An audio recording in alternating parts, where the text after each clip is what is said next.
जीवन बगिया ऐसी उलझी, फूल होगी कम, कांटे ज्यादा, सिमटा जीवन, डूबी सांसें, आना है तो अब भी आ जा।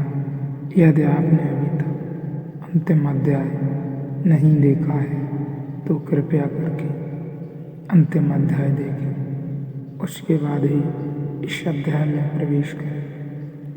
अष्टावक्र कहते हैं, अभी और यहीं घोषणा करो कि मुक्त होने की तैयारी मत करो। यह मत कहो कि पहले तैयार होंगे फिर, क्योंकि फिर तैयारी बांध लेगी। फिर तैयारी को कैसे छोड़ोगे? एक रोग से छूटते हैं दूसरा रोग पकड़ जाता है। यह तो कंधे बदलना है। तुमने देखा, लोग मरघट ले जाते हैं लाश को, कंधे बदल लेते हैं। एक कंधे पर रखे रखे थक गए तो दूसरे कंधे पर रख ले। थोड़ी देर राहत मिलती है, फिर दूसरा कंधा दुखने लगता है तो फिर बदल लेते हैं। ऐसे तो तुम जन्मों जन्मों से कर रहे हो, बस यह सिर्फ राहत मिलती है। इससे परम विश्राम नहीं मिलता, परम में विश्राम नहीं मिलता। छोड़ो मुर्दों को ढोना, घोषणा करो। अगर तुम चाहते हो एक क्षण में, क्षण के एक अंश में घोषणा हो सकती है। मुझसे लोग पूछते हैं कि आज हर किसी को संन्यास दे देते हो, आप हर किसी को संन्यास दे देते हो। मैं कहता हूँ हर कोई हकदार है, सिर्फ घोषणा करने की बात है। कुछ और करना थोड़ी है, सिर्फ घोषणा करनी है। इस घोषणा को अपने हृदय में विराजमान करना है कि मैं संन्यास्त हूँ तो तुम संन्यास्त हो गए, कि मैं मुक्त हूँ तो तुम मुक्त हो गए। तुम्हारी घोषणा तुम्हारा जीवन है। घोषणा करने की हिम्मत करो। क्या छोटी मोटी घोषणाएं करनी? घोषणा करो, मैं ब्रह्मा हूँ, तुम ब्रह्म हो गए हो। आगे के सूत्र में अष्टावक्र कहते हैं, यह संसार तुझसे व्याप्त है, तुझी में पिरोया है। तू यथार्थ शुद्ध चैतन्य स्वरूप है। अंततः क्षुद्र चित्त को मत प्राप्त हो। क्या छोटी मोटी बातों से जुड़ता है, कभी जोड़ लेता है। यह मकान मेरा है, यह देह मेरी है, यह धन मेरा है, यह दुकान मेरी है। क्या क्षुद्र बातों से मन को जोड़ रहा है? क्या छोटी छोटी बातों की घोषणा करता है? बड़ी घोषणा कर, एक घोषणा कर, शुद्ध चैतन्य स्वरूप हूँ, शुद्ध बुद्ध स्वरूप हूँ, क्षुद्र चित्त को मत प्राप्त हो।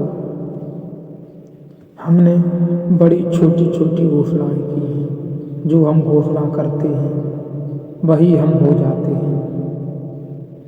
इस दृष्टि से भारत का अनुदान जगत को बड़ा अनूठा है, क्योंकि भारत ने जगत में सबसे बड़ी घोषणाएं की हैं।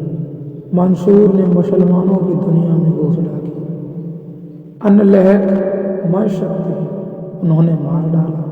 उन्होंने कहा, यह आदमी जरूरत से बड़ी घोषणा कर रहा है, मैं शक्ति हूँ, यह तो केवल परमात्मा कह सकता है। आदमी कैसे कहेगा? लेकिन हमने अष्टावक्र को मार नहीं डाला, न हमने उपनिषदों के ऋषियों को मार डाला जिन्होंने कहा अहम ब्रह्मस्य, क्योंकि हमने एक बात समझी कि आदमी जैसी घोषणा करता है वैसा ही हो जाता है। तो फिर छोटी घोषणा क्या करनी, जब तुम्हारी घोषणा पर ही तुम्हारे जीवन का विस्तार निर्भर है। तो परम विस्तार की घोषणा करो, विराट की घोषणा करो, विभु की, प्रभु की घोषणा करो।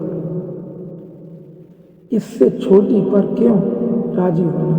इतनी कंजूसी क्या? घोषणा में ही कंजूसी कर जाते हो, फिर कंजूसी कर जाते हो तो वैसे ही हो जाते हो। क्षुद्र मानोगे तो क्षुद्र हो जाओगे। विराट मानोगे तो विराट हो जाओगे। तुम्हारी मान्यता तुम्हारा जीवन है, तुम्हारी मान्यता तुम्हारे जीवन की शैली है।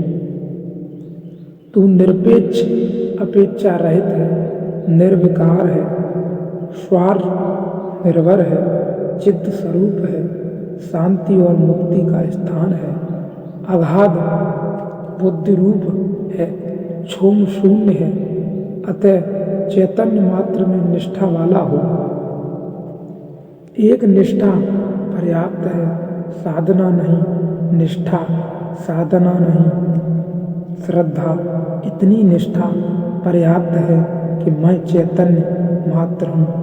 इस जगत में यह सबसे बड़ा जादू है। मनुष्यविद कहते हैं कि अगर किसी व्यक्ति को बार बार कहो कि तुम बुद्धिमान हो, वह बुद्धिमान हो जाता है। जितने लोग दुनिया में बुद्धिहीन दिखाई पड़ते हैं, ये सब बुद्धिहीन नहीं है, ये हैं तो परमात्मा, इनको बुद्धिहीन जतला दिया गया है। बुद्धिहीन नहीं है, ये है तो परमात्मा, इनको बुद्धिहीन जतला दिया गया है, बतला दिया गया है। इतने लोगों ने इनको दोहरा दिया है, इन्होंने भी इतनी बार दोहरा लिया है कि बुद्धू हो गए हैं। जो बुद्ध हो सकते थे वे बुद्धू होकर रह गए। मनुष्यविद कहते हैं किसी आदमी को तुम राह पर मिलो, वह भला चंगा है, तुम देखते ही उससे कहो अरे तुम्हें क्या हो गया है, चेहरा पीला है, बुखार है, देखे हाथ, बीमार हो, तुम्हारे पैर कपते से मालूम होते हैं। पहले तो वह इनकार करेगा क्योंकि सोचा नहीं था। क्षण भर पहले तक वह कहेगा नहीं नहीं, मैं बिल्कुल ठीक हूँ। आप कैसी बातें कर रहे हैं, ठीक है आपकी मर्जी। फिर थोड़ी देर बाद दूसरा आदमी उसको मिले और कहे अरे चेहरा पीला पड़ गया है, क्या मामला है। अब वह इतनी हिम्मत से न कह सकेगा कि मैं बिल्कुल ठीक हूँ। वह कहेगा हाँ कुछ तबीयत खराब है। वह राजी होने लगा, हिम्मत उसकी खिसकने लगी। फिर तीसरा आदमी मिले और कहे अरे अब तो वह घर ही लौट जाएगा कि तबीयत मेरी ज़्यादा खराब है, अब बाजार जाने से कुछ सार नहीं।